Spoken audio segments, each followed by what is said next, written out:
Welcome to bolivartech.com. FBI wants to break the Apple. A federal judge ordered Apple to comply with the FBI's request for technical assistance in the data recovery from the San Bernardino gunman's iPhone 5C.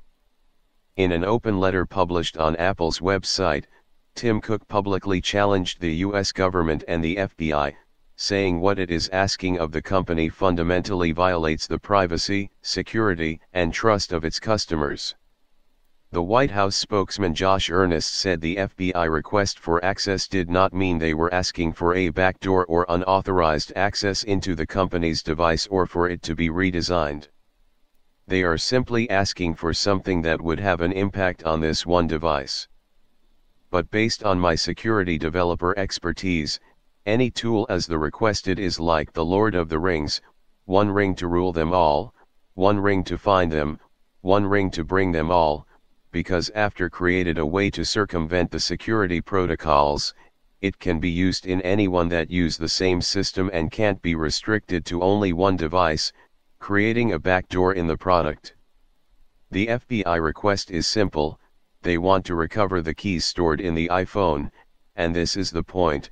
As developer focuses on security, when you create a secure system you can't hold anything in it, every key or password need to be created or introduced at runtime by the user and be safe deleted when the system is going shut down.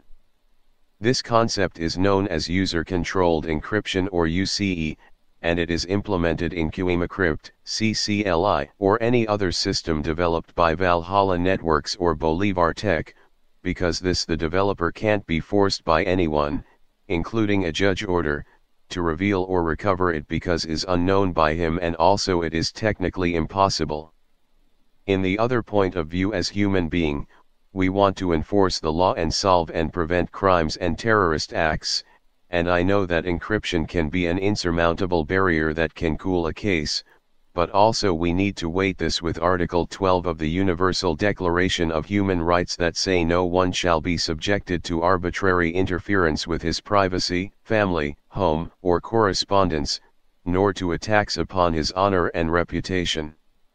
Everyone has the right to the protection of the law against such interference or attacks, and this is just the point. One tool like the requested by the FBI to Apple, it is impossible to confine to a single device and would be opening Pandora's box against iPhone users' privacy. To this situation we need to keep the perspective how anti-cryptography laws are being imposed from the terrorist attack at Paris. For example, at California, the state representative Jim Cooper is touting the bill AB 1681, that would force mobile devices to come with encryption off by default starting January 1, 2017.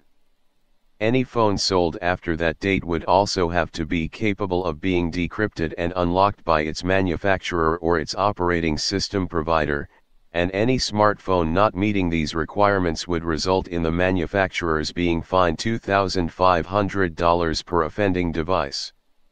A New York Assemblyman Titten has reintroduced the Bill A8093, that aims to essentially disable strong encryption on all smartphones sold in the Empire State, because terrorists will use these encrypted devices to plan attacks.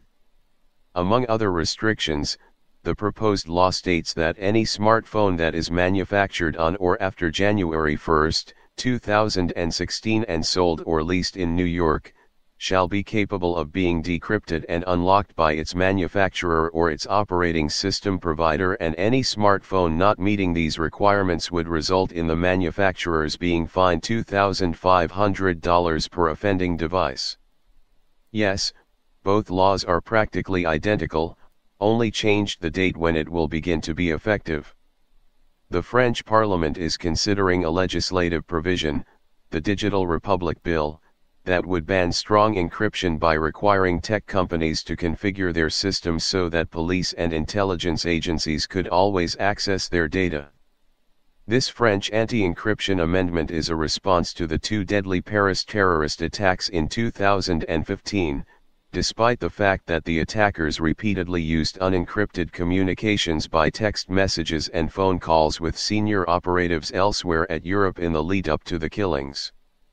At UK, the Investigatory Powers Bill will place in law a requirement to tech firms and service providers to be able to provide unencrypted communications to the police or spy agencies if requested through a warrant. And also that bill say, if it is shown that that person was in possession of a key to any protected information, that person shall be taken for the purposes of those proceedings to have continued to be in possession of that key at all subsequent times, unless it is shown that the key was not in his possession after the giving of the notice and before the time by which he was required to disclose it. That mean you will be sent to jail for refusing to give up encryption keys, regardless of whether you have them or not. About this law, Apple says that while the new law might help British authorities fight terrorism, it will weaken the security of hundreds of millions of people who use Apple's platform. The real problem with this topic about security and encryption is because it falls in the fine line between national security and personal privacy, and as Spock says, the needs of the many outweigh the needs of the few, but the problem is, who are the many and the few in this case? Thanks for watch the video, and you are invited to subscribe my channel. Your comments are appreciated to help me to know the topics that you want to watch. More interesting contents available at bolivartech.com, and follow me at my social networks.